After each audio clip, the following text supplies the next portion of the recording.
먼저 지난주에 제가 드렸던 말씀을 잠깐 요약을 하고 오늘 말씀을 하도록 하겠습니다. 지난주에 그 우편 강도를 통해서 우리가 생각이 바뀌어야 된다는 것을 말씀을 드렸는데, 사실 성경에 보면은 어느 편 강도가 낙원에 갔는지는 명시적으로 나와 있지는 않습니다. 그냥 우리가 소통을 위해서 편의상 좌편 강도, 우편 강도 이렇게 말을 하겠습니다. 근데 이 우편 강도가 처음에는 좌편 강도하고 똑같은 생각이었습니다. 십자가에서 내려가고자 발버둥을 쳤고, 그렇지만은 어느 순간 그가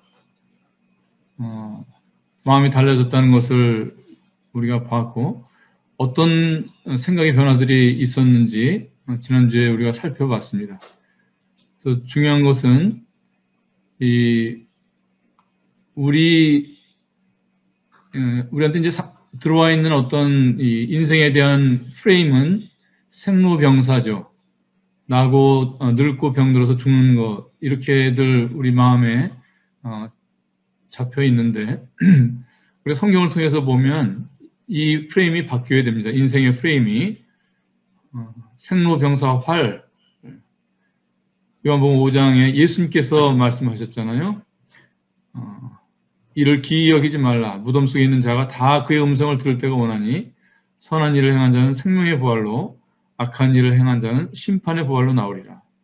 그래서 우리가 사람이 제일 무서워하는 게 이 마지막 사죠. 죽음이라는 문제인데, 막상 죽음이 다가오면, 죽음이 바짝 코앞에 다가오면은 더 두려운 것이 있다고 하는 것이고, 그것은 바로 하나님을 대면해야 된다는 것, 또는 이 의의 문제라고 하는 것입니다. 그래서 우리 믿는 사람이 가져야 될 이 인생에 대한 프레임은 왼쪽이 아니라 오른쪽이 되겠습니다. 나는 어떠한 부활이 될 것인가, 이것이 정말 우리가 두려워하고 좀 생각해야 되는 그런 문제인 것입니다. 또 하나 우리 삶에서 중요한 생각의 프레임이 옳으냐 그르냐의 프레임입니다. 우리가 이제 이 선악과를 따먹은 존재이기 때문에 늘 우리 마음을 지배하고 있는 이 프레임이 바로 이 선악의 프레임이라는 하는 것이죠. 옳으냐 그르냐. 그런데 이 생명은 어디에서 나오느냐? 바로 오른쪽에서 나온다고 하는 것입니다. 사랑이냐 아니냐. 그러니까 진리는 이 사랑이 아닌 것은 그런 것이에요. 그것이 아무리 옳은 모습을 가지고 있다 할지라도 그것은 그런 것입니다. 우리의 이 일상의 이 프레임이 이 선악의 프레임에서 사랑의 프레임 또는 생명의 프레임으로 바뀌어야 되는 것입니다. 그래서 우리가 이제 비근한 예로 정치의 세계는 왼쪽 아니에요. 내가 옳으냐 내가 옳으냐. 너도 옳지만 내가 더 옳다. 늘 이렇게 해서 나오는 것은 싸움이고 분열이고 그런 것입니다. 그러나 우리가 가정을 보세요. 하나님이 주신 가정을 보면은 거기는 옳고 그른 것이 지배하지 않죠. 사랑이 지배하는 것입니다. 그리고 우리가 오른쪽 프레임을 따라가다 보면 이 옳은 것은 뒤따라오게 돼 있어요. 우리 요한복음 1장 14절에서 말씀이 육신이 되어 우리 안에 거하심에 우리가 그 영광을 보니 아버지의 독생자의 영광이요 은혜와 진리가 충만하더라 했어요. 그 은혜가 먼저 나오고 진리가 뒤따라 나오는 것입니다. 그래서 진정 옳은 것은 사랑의 손을 잡고 뒤따라오게 돼 있습니다. 그래서 오늘도 우리가 이 죽음을 낳느냐 생명을 낳느냐, 그것은 바로 우리의 생각이 어느 쪽 프레임을 가질 것이니까 이것에 따라서 결정이 된다고 하는 것입니다.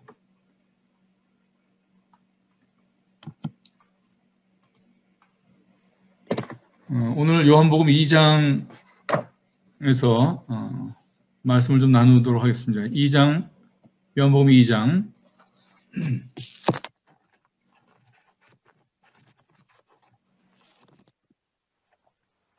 2장 1절부터 여기 잘 아시는 말씀이죠. 가나의 혼인잔치. 제가 몇 절 읽겠습니다. 사흘 되던 날에 갈릴리 가나에 혼인이 있어 예수의 어머니도 거기 계시고 예수와 그 제자들도 혼인의 청함을 받았더니 포도주가 모자란지라. 예수의 어머니가 예수에게 이르되 저희에게 포도주가 없다 하니 예수께서 가라사대 여자여 나와 무슨 상관이 있나이까 내 때가 아직 이르지 못하였나이다. 그 어머니가 하인들에게 이르되 너희에게 무슨 말씀을 하시든지 그대로 하라 하니라. 거기 유대인의 결례를 따라 두세 통 드는 돌 항아리 6이 놓였는지라. 예수께서 저에게 이르시되 항아리에 물을 채우라 하신즉 아구까지 채우니 이제는 떠서 연회장에게 갖다 주라 하시매 갖다 주었더니 연회장은 물로 된 포도주를 맛보고 어디서 났는지 알지 못하되 물 떠온 하인들은 알더라. 연회장이 신랑을 불러 말하되 사람마다 먼저 좋은 포도주를 내고 취한 후에 낮은 것을 내거늘 그대는 지금까지 좋은 포도주를 두었도다 하니라. 예수께서 이 처음 표적을 갈릴리 가나에서 행하여 그 영광을 나타내심에 제자들이 그를 믿으니라. 이 기사의 배경은 한 혼인잔치입니다. 그 사복음서 중에서 요한복음이 다른 복음서와 많이 차이가 나는데 이 예수님의 공생의 첫 시작도 다른 복음서하고 좀 차별이 됩니다. 바로 이 혼인잔치에 찾아가시는 예수님으로 해서 시작이 되는 것입니다. 요한은 예수님의 사랑하시는 제자라고 그렇게 닉네임이 있었죠. 그리고 요한을 통해서 남긴 성경, 요한복음, 요한서신을 지나는 한 맥이 무엇이냐 하면 바로 이 하나님의 사랑이라는 주제가 되겠습니다. 그래서 이 혼인이라고 하는 것은 사랑의 열매이고 그 구원과 밀접한 연관이 있습니다. 로마서 7장에 보면 그러므로 내 형제들아 너희도 그리스도의 몸으로 말미암아 율법에 대하여 죽임을 당하였으니 이는 다른 이 곧 죽은 자 가운데서 살아나신 이와 결혼하게 하려 하며 이렇게 되어 있습니다. 그래서 구원은 결혼입니다. 사람이 율법이란 남편과 결별하고 대신 예수님께로 가서 예수님과 결혼하는 것. 이것이 구원이라고 하는 것입니다. 그리고 하나님의 경륜의 정점에 보면 바로 이 또 하나의 결혼이 있습니다. 그것은 하나님의 아들이 교회를 그의 신부로 얻는 것입니다. 에베소 5장 말씀에 보면 이러므로 사람이 부모를 떠나 그 아내와 합하여 그 둘이 한 육체가 될지니 이 비밀이 크도다. 내가 그리스도와 교회에 대하여 말하노라. 남편과 아내의 이 결혼에 대해서 말씀하시다가 갑자기 화제가 바뀝니다. 내가 그리스도와 교회에 대하여 말하노라. 그러니까 이 남녀의 결혼 이야기는 실제는 그리스도와 교회에 관한 것이다. 이런 말씀이죠. 그리고 이 비밀이 크도다 하셨어요. 이것은 이 결혼에 숨겨진 진짜 이야기는 바로 그리스도와 교회라고 하는 것입니다. 저는 전에 어떻게 알았느냐면은 주님이 사람을 매우 사랑하시기 때문에 그것을 알게 하시려고 사람들이 가장 기뻐하는 결혼을 빗대어서 설명하신 줄로 알았어요. 그 반대입니다. 주님이 교회와 결혼할 것을 알게 하시기 위해서 사람에게 결혼이라는 제도를 주신 것이에요. 결혼은 주님과 교회의 일이고 땅의 일이 아니라 하늘의 일이고 사람들의 결혼은 그 그림자인 것입니다. 우리 어른들 하시는 말씀에 이런 말씀이 있어요. 결혼은 사람이 나고 죽는 것보다 중하다. 이 혼인이 갖는 의미가 얼마나 신성한 것인지 또는 영원한 것인지 성경이 들어오지 않았던 우리나라 문화에서도 이미 이 사실을 알고 있었던 것입니다. 그래서 문화와 시대 또 신앙 여부를 떠나서 혼인은 사람들에게 경건을 불러일으키고 평상적이지 않은 환희를 안겨주는 것입니다. 요한복음 2장의 이 포도주는 바로 이 결혼의 환희를 나타내는 것입니다. 그런데 문제가 생겼죠. 2장 3절에 보면 포도주가 모자란지라. 포도주가 떨어졌다고 하는 것은 바로 이 혼인식이 위기에 처한 것입니다. 아마 신랑 신부 양가가 최선을 다해서 준비했을 것입니다. 그러나 이 말씀이 가리키는 바는 사람의 준비나 땅의 것으로는 진정한 혼인잔치를 치룰 수 없다고 하는 것을 말씀하시는 것입니다. 우리 인생의 모습이 이와 같이 비슷합니다. 가끔 유명 인사들이 죽으면 그 분들의 그 일대기 사진들이 인터넷 매체에 올라오는 경우가 있습니다. 작년에도 봤던 것 같은데 어릴 때 사진, 청년 때 사진, 또 전성기 때 사진, 그리고 죽기 얼마 전 사진 이렇게 시리즈로 나오죠. 처음 사진과 나중 사진 어떤 것이 좋던가요? 아이 때는 공통적으로 다들 웃음이 있어요. 그러나 나이가 들어갈수록 그 사진에는 웃음이 없어지고 표정도 없어집니다. 마치 아그리파 석고상 같이 얼굴이 굳어지죠.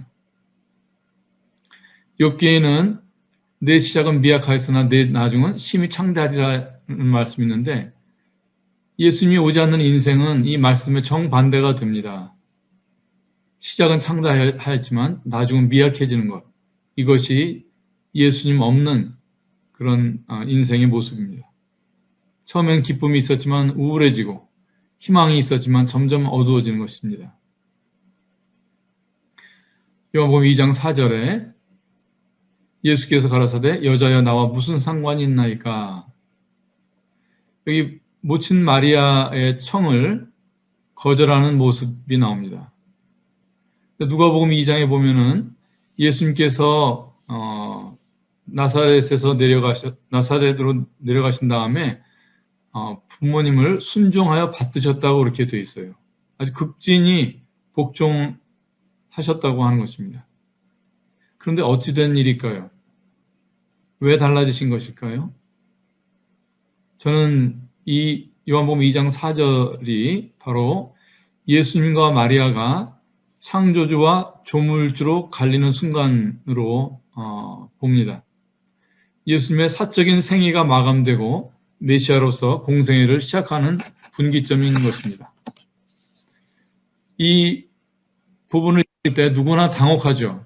사실은 모친을 향해서 여자여라고 그렇게 부르는 것입니다.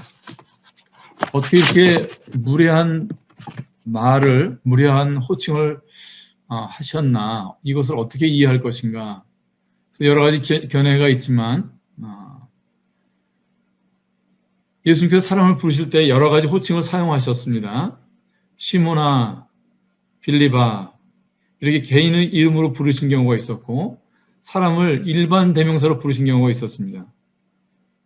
그래서 12해를 혈루증으로 앓은 여인을 향해서는 딸아 내 믿음이 너를 구원하였으니 평안히 가라 이렇게 하셨고 그 중풍병자를 사람들이 메고 와서 지붕에서 달아내린 중풍병자를 향해서는 예수님께서 어떻게 말씀하셨냐면 소자야 안심하라 내 죄의 사함을 받았느니라 이렇게 하셨거든요. 그러니까 일반 대명사로 부를 때는 거기엔 모든 사람을 향해서 부르시는 그런 의미가 있는 것입니다. 그래서 이것은 아버지로서 모든 사람을 담아 부르시는 호칭이었습니다. 딸아, 소자야, 여자야 이것은 무엇일까요? 이것은 바로 오늘 이 요한복음 2장의 이 무대인 혼인과 관계가 있습니다. 이것은 신랑으로서 신부를 부르는 호칭입니다. 교회의 신랑이신 창조주 앞에 모든 사람은 집합적으로 한 여자인 것입니다. 이 복음서에는, 이 요한복음에는 예수님께서 사람을 향해서 여자여라고 부르신 것이 4번 나오더라고요. 2장에 모친 마리아를 향해서 여자여 나와 무슨 상관이 있나이까. 이것은 창조주로서 우리를 부르시는 호칭이었습니다. 4장에 가면은 수가성 여자에게 또 그렇게 하시죠. 여자여 내 말을 믿으라. 이 산에서도 말고 예루살렘에서도 말고 너희가 아버지께 예비할 때가 이르리라. 삭개오도 이름을 미리 하셨던 주님께서 수가성 여자의 이름을 모르셨을 리가 없죠. 근데 여기서도 여자여라고 부를 때 그것은 선지자로서 진리를 가르치시는 선지자로서 하나님의 뜻을 보이는 선지자로서 우리를 향해서 말씀하시는 것입니다.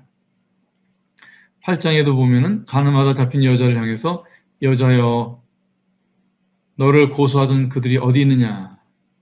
이것은 사람의 모든 문제에 대한 최종적인 재판권을 가지신 재판장으로서 죄를 사하고 죄를 정죄하고 용서하시는 그 권한이 자신한테 있다는 것을 이 재판장으로서 말씀하시는 것입니다. 그리고 마지막으로 20장에 또 한 번 나오죠. 막달라 마리아가 예수님을 찾으려고 할 때 여자여 어쩌여 울며 누구를 찾느냐. 부활하신 하나님으로서 부활의 첫 열매로서 사람을 향해서 말씀하시는 것입니다. 그래서 이 요한복음에서 여자라고 부르신 데 나오는 이 특별한 메시지, 창조주이시고 선지자이시고 재판장이시고 부활의 첫 열매라는 이 사실, 이것은 모든 인류가 예수님에 대해서 알아야 될 네 가지 사실인 것입니다.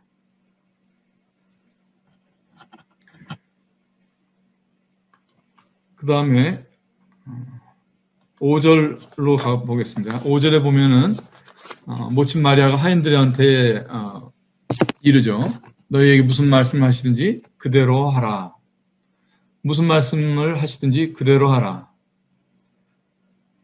이 대목을 보면, 이 장면을 보면 모친 마리아가 예수님을 더 이상 아들이 아닌 하나님으로 대하는 자세가 보입니다. 이 모친 이 마리아에 대해서 잘못된 믿음을 가지고 있는 그런 기독교가 있습니다. 그러나 이것이 잘못되어 있는지를 우리가 잘못된 것은 바로 이 말씀을 통해서도 알 수가 있고, 사도행전 1장에 가면은 이 성령께서 오시는 이 다락방에 성도들이 모였을 때 성도들이 기도하는 모습을 보면은 들어가 저희 요한은 다락에 올라가니 베드로, 요한, 야고보, 안드레로부터 해서 이 제자들이 거기 다 있고, 이어지는 구절에 여자들과 예수의 모친 마리아와 예수의 아우들로 더불어 마음을 같이하여 처녀 기도에 힘썼다고 되어 있습니다. 즉 모친 마리아도 주님께 기도하는 사람 중에 하나의 이름으로 나오는 것입니다. 그래서 모친 마리아는 사람의 기도를 받는 권위도 없고 사람의 기도를 예수님한테 전달하는 중보자의 역할도 아닌 것입니다. 이 마리아가 무슨 말씀을 하시든지 그대로 하라 이렇게 말하는 대상이 바로 하인들인데, 이 하인들을 원어로 보면 디아코노스입니다. 디아코노스, 이것은 전에 저희가 한번 이 강단을 통해서 나눈 적이 있었던 것이죠. 바로 일꾼이라는 뜻이고, 이 신약교회 성도들을 지칭할 때, 이 일꾼이라고 할 때 다 디아코노스라고 하고 있습니다. 그 혼인잔치에서 일을 한 그 하인들은 바로 우리 신약교회 성도들의 모습이기도 합니다. 이 하인들이 주님 시키는 대로 했듯이 순종이 바로 우리 성도들의 가장 중요한 미덕인 것입니다. 2장 6절로 넘어가겠습니다. 6절에 보면 거기 유대인의 결례를 따라 두세 통 드는 돌 항아리 6이 놓였는지라. 예수께서 저에게 이르시되 항아리에 물을 채우라 하신즉 아구까지 채우니. 여기 돌 항아리는 저는 사람을 생각하게 됩니다. 그 사사기 7장 기도원의 300용서에 보면은 그 빈 항아리가 나오는데 이것이 사람을 나타내는 모습이고, 고린도후서 4장 7절에도 보면은 사람을 가리켜서 보배를, 이 성도를 가리켜서 보배를 그 안에 가진 질그릇이라고 말씀하고 있는 것입니다. 예수님께서 물을 채우라고 하시는데, 물은 우선 생명을 뜻하죠. 이것은 이제 사실은 이제 과학적으로도 생명이 물과 많이 연관이 되어 있습니다. 그래서 화성에 탐사선을 보낼 때 과학자들이 가진 그 가장 큰 초미의 관심이 무엇이었느냐? 화성에 물이 있느냐 없느냐. 왜 이 관심을 가졌냐면 물이 있다고 하면 거기는 생명이 있다는 것에 대한 중요한 증거가 되기 때문에 그렇습니다. 물은 또한 하나님의 말씀을 나타냅니다. 요한복음에 보면은 요한복음 첫 절이 이렇게 시작하죠. 태초에 말씀이 계시니라. 태초에라고 시작되는 것이 또 한 구절 나오죠. 바로 창세기 1장입니다. 태초에 하나님이 천지를 창조하시니라. 태초라는 이 한 가지 특이점에 관한 이 두 가지 말씀, 창세기 한 말씀, 요한복음의 한 말씀, 이 두 말씀을 한번 이렇게 쌍으로 놓고 병행으로 놓고 한번 생각을 해볼까요? 하나님이 천지를 창조하시니라. 말씀이 계시니라. 천지를 창조하시니라. 말씀이 계시니라. 이게 한 태초를 말씀하고 있다고 할 때 우리가 뭘 생각할 수 있냐면은 바로 말씀이 있는 곳에 창조가 있다고 하는 것입니다. 그래서 예수님께서 하인들더러 물을 항아리에 채우라고 하신 말씀은 바로 새로운 생명을 창조하시겠다고 하는 뜻인 것입니다. 그래서 아구까지 채웠는데 이 가득 채웠다고 하는 것은 여기서 이제 제가 생각해 본 어떤 원리는 그 양질 전환의 법칙이라고 하는 것이 있습니다. 그러니까 어떤 일이 충분한 양이 쌓이면 질적인 상승이 일어난다고 하는 것입니다. 그러니까 단순한 일도 충분하게 경험하면 질적인 개선이 있다든지 단순한 경험도 많이 하다 보면 거기서 어떤 높은 차원의 어떤 진리를 발견한다든지 이런 그런 현상이 있는데 그걸 가리켜서 양질 전환의 법칙이라고 하는 것입니다. 그래서 이런 것은 사실은 세상의 원리일 뿐만 아니라 또 하나님의 일, 영적인 데서도 공히 발견되는 그런 법칙인 것입니다. 욥기 32장을 다 같이 한번 찾아보겠습니다. 욥기 32장 18절 말이 내게 가득하고 내 심령이 나를 강박함이니라. 보라 내 가슴은 봉한 포도주 같고 새 가죽 부대가 터지게 됨 같구나. 엘리후가 이제 하는 말인데 여기서 보면 우리가 알 수 있는 것이 말씀이 심령에 가득 찰 수가 있다고 하는 것이고 이 말씀이 가득 차면은 포도주가 나오게 된다고 하는 것입니다. 그래서 우리 개인이나 교회나 하나님 말씀으로 가득 채워져야 합니다. 그래서 물이 있는 곳에 생명이 생기듯이 물이 가득 찬 개인의 입을 통해서 또 물이 가득 찬 교회를 통해서 구도자들이 회심하고 구원받고 성도들의 성장의 역사가 일어나는 것입니다. 이제 요한복음 2장 8절로 가보겠습니다. 이제는 떠서 연회장에게 갖다 주라 하시며 갖다 주었더니 연회장은 물로 된 포도주를 맛보고 어디서 났는지 알지 못하였다. 이 포도주라고 하는 것은 시편 104편에 보면 사람의 마음을 기쁘게 하는 포도주라고 되어 있습니다. 이 포도주는 바로 생명의 기쁨을 나타내는 것입니다. 그래서 말씀을 아구까지 가득 채우니까 포도주가 떨어졌던 혼인잔치가 다시 기쁨을 되찾는 것입니다. 물이 포도주가 되었다고 되어 있습니다. 물이 달아졌다든지 아니면 알코올이 첨가되었다든지 그런 것이 아니고 근본적으로 변한 것입니다. 물이 화학식으로 H2O고 알코올이 C2H5 이렇게 되는데 화학식이 달라진 것이에요. 이런 근본적인 변화를 가리켜서 기적이라고 하죠. 이게 첫 번째 기적인 것입니다. 요한복음에는 총 7개의 기적이 나옵니다. 왼쪽에 보시면 2장에는 이제 물로 포도주를 만드신 기적이고 4장에는 신하의 아들을 고치시고 5장은 베데스다 연못에 그 38년 된 병자를 고치신 일, 6장은 오병이어로 먹이신 일, 6장에 물 위로 걸어오신 일, 9장에는 날 때부터 소경된 자를 고치신 일, 그 다음에 11장에 나사로를 살리신 일, 그 7개의 기적이 나옵니다. 그리고 이 7이라는 숫자가 또 하나 이제 의미가 있는 것이 이 같은 요한복음에 7개의 나는 이다라는 주님의 말씀이 나오죠. 영어로 보면 I am 이렇게 되어 있는 것이 7개 나옵니다. I am이라고 하는 것은 바로 출애굽기 3장 14절에서 주님께서 자신의 이름으로 쓰신 것이 바로 이 I am 아닙니까? 그 6장에는 나는 생명의 떡이니, 8장 나는 생명의 빛이니, 10장 나는 양의 문이니, 같은 10장에 나는 선한 목자니, 11장 나는 부활이요, 14장에 나는 길이요 진리요 생명이니, 15장 나는 포도나무요. 이렇게 해서 최소한 7개의 나는 이다라고 말씀하셨습니다.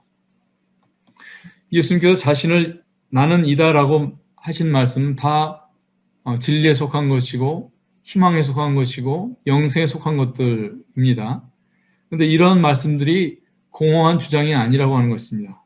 바로 왼쪽에 증거들이 있다고 하는 것입니다. 포도주를 만드시고 신화를 고치시고 이런 것이 바로 주님이 바로 생명이시라고 하는 것.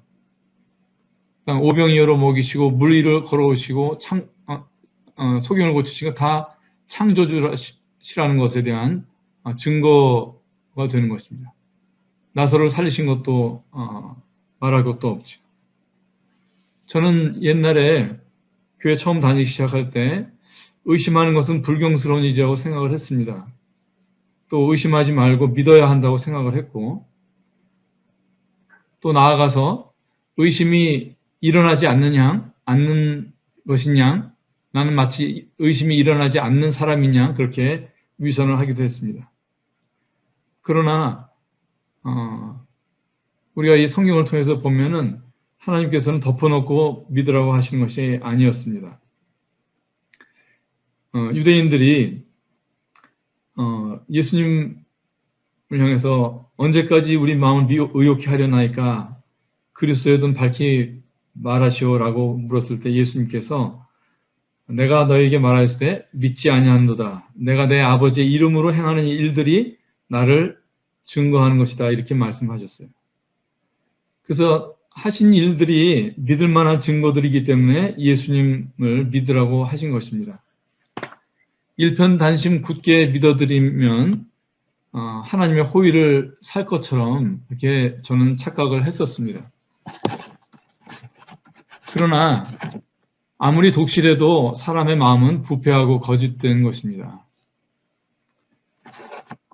누가 깨끗한 것을 더러운 것 가운데서 낼 수 있으리까 하나도 없나이다. 사람의 마음에서 하나님께 인정받을 만한 그런 깨끗한 믿음이 나올 수 없다고 하는 것입니다. 참 감사한 것은 하나님이 믿음의 문제를 사람의 믿음에 두지 않으시고 예수님의 증거들에 두셨다고 하는 것입니다. 그래서 우리가 사람이 본성적으로 무엇인가를 믿고자 하고 하나님이란 관념이 이 흔적같이 사람의 영혼에 남아있어요. 그래서 무엇이든지 믿고자 합니다. 그러나 예수님이 우리에게 남겨주신, 보이신 그 증거를 따라서 믿는 것이 견실한 믿음이 되는 것입니다. 이 기적을 대하는 사람들의 심리를 보면 크게 이렇게 됩니다. 부정하거나 비웃거나 또는 불편해합니다. 불신자는 부정하거나 비웃는다면 신자들은 많은 경우 불편해합니다. 현대는 과학이 신같이 숭배를 받고 있습니다. 그리고 과학적이냐 이런 말만 나오면 사람들이 주눅이 듭니다. 제가 한 번은 대관령 그 양떼 목장에 아이들하고 여행을 간 적이 있습니다. 거기 가보신 분들 기억하시겠지만 양들이 먹을 그런 초지가 많이 조성이 되어 있습니다. 초지를 보호하기 위해서 풀밭에 들어가지 말라고 편말을 곳곳에 세워놓은 것을 보셨을 거예요. 근데 거기 편말 중에 이런 말이 있더라고요. 풀은 우유와 고기입니다. 그러니까 함부로 밟으면 안 되겠구나. 이런 메시지를 주는 것이죠. 근데 여러분, 제가 지금 주먹에 풀이 한 줌이 있고 여러분 눈앞에서 풀을 한 줌 공중에 던졌더니 우유가 한 잔이 나왔습니다. 풀을 한 줌 공중에 던졌더니 쇠고기 한 근으로 변했습니다. 이게 말이 됩니까? 소가 우유를 먹고 우유를 내거나 고기를 먹고 고기를 내지 않습니다. 오로지 풀만 먹는데 어떻게 화학적으로 다르고 물성도 전혀 다른 우유가 나오고 고기가 됩니까? 풀은 우유와 고기입니다. 이 편말이 이미 기적을 이야기하고 있는 것입니다. 태중의 아이가 크는 것을 생각해 보십시오. 뼈가 만들어지고 심장이 생겨 박동을 하는데 엄마한테서 뼈나 심장 완제품이 가는 것이 아닙니다. 아무 형태가 없는 액상의 어떤 물질이 태반을 통해서 가니까 그것이 뼈로도 되고 심장도 되고 온갖 장기로 바뀌는 것입니다. 우리가 매일같이 대하는 그 흔한 우유며 쇠고기며 다 기적을 먹는 것입니다. 태아가 자라고 또 시계도 없는데 예정일에 맞춰서 태어나는 것, 기적을 보는 것입니다. 사람의 존재가 그리고 사람의 일상이 기적에 의존되어 있습니다. 마차에 아이가 깔렸을 때 엄마가 그 마차를 들어올려서 아이를 구합니다. 사람의 팔의 길이와 근육의 양을 가지고 계산해 보면 납득이 안 되는 현상이죠.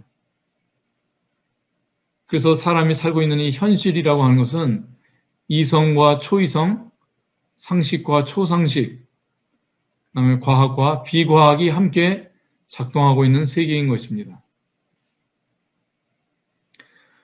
풀이 우유가 되는 것이 제가 휘리릭 던져가지고 1초에 되면 기적이고 소한테서 하루가 걸러서 우유가 되는 것은 사람들은 그건 과학이라고 그렇게 여기는 것입니다.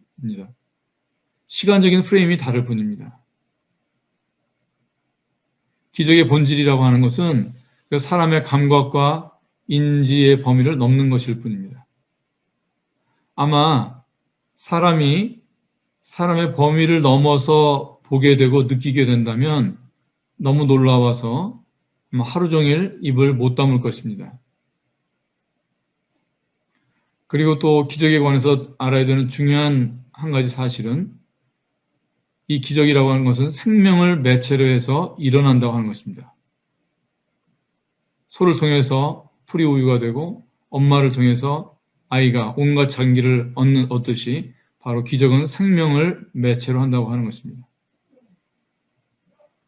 요한복음 1장에 만물이 그로 말미암아 지은 바 되었으니 지은 것이 하나도 그 없이는 된 것이 없느니라. 그 안에 생명이 있었으니 이 생명은 사람들의 빛이라. 그가 없이는 된 것이 없느니라. 다시 말해서 예수님 없이는 된 것이 없느니라. 존재하고 있는 모든 것은 예수님으로 말미암아 존재하게 된 것이니라. 이런 말씀이죠. 사람으로부터 날벌레 한 마리에 이르기까지 모든 생명은 하나님으로부터 나온 것입니다. 그래서 아무리 미물일지라도 모든 생명은 하나님적인 것이에요. 그 생명은 사람 이상의 어떤 것입니다. 그 자체로 기적인 것이에요. 그래서 기독교가 비과학적이 아니라고 증명하려고 하는 시도들이 있지만 한계가 있을 수밖에 없어요. 사람의 학문을 가지고 굳이 하나님을 도와드리려고 그렇게 애쓸 필요가 별로 없는 것입니다. 요한복음 다시 2장으로 돌아가서 11절 오늘 본문의 마지막 절 11절입니다. 예수께서 이 처음 표적을 갈릴리 가나에서 행하여 그 영광을 나타내심에 제자들이 그를 믿으니라. 기적의 목적은 두 가지입니다. 예수님께 영광이 되고 사람에게 믿음이 생기는 것. 요한복음의 7가지 기적을 보시면 물질 세계에 대한 것으로 시작해서 사람의 일에 대한 것들이 있었고 마지막으로 나사로의 부활로 완결이 됩니다. 이 마지막 기적은 예수님이 생명과 이 죽음에 대한 주권자이심을 드러내는 증거입니다. 예수님이 하나님이심을 보이는 것입니다. 우리 산상수훈 중에 보면은 마음이 청결한 자가는 복이 있나니 저희가 하나님을 볼 것이며 했습니다. 사람이 보이지 않는 하나님을 보게 된다고 하는 것입니다. 하나님은 영이시기 때문에 우리가 볼 수 없는데 이 마태복음의 말씀에 보면 하나님을 볼 수 있다고 또 말씀하셔요. 어떻게 사람이 안 보이는 하나님을 보게 되는가? 예수님이 하나님으로 믿어지는 것, 그것이 바로 사람이 하나님을 보는 순간입니다. 그래서 예수님이 하나님으로 보이지 않으면 사람은 하나님을 볼 수 있는 길이 없습니다. 예수님이 하나님으로 보이지 않으면 그 사람의 하나님은 어떤 하나님인지 우리가 확신할 수 없어요. 그래서 예수님께서 요한복음 14장에서 말씀하시잖아요. 너희는 마음에 근심하지 말라. 하나님을 믿으니 곧 나를 믿으라. 우리가 하나님을 바로 믿으려면 예수님을 믿어야 되고, 예수님을 믿는다고 하는 것은 예수님을 하나님으로 보는 믿음이 있다고 하는 것입니다. 요한복음 6장에 가면 그 오병이어의 역을 맛본 사람들이 예수님을 계속 따라오죠. 쫓아오는데 예수님께서 하신 말씀이 내가 진실로 진실로 너희에게 이르노니 너희가 나를 찾는 것은 표적을 본 까닭이 아니요 떡을 먹고 배부른 까닭이로다.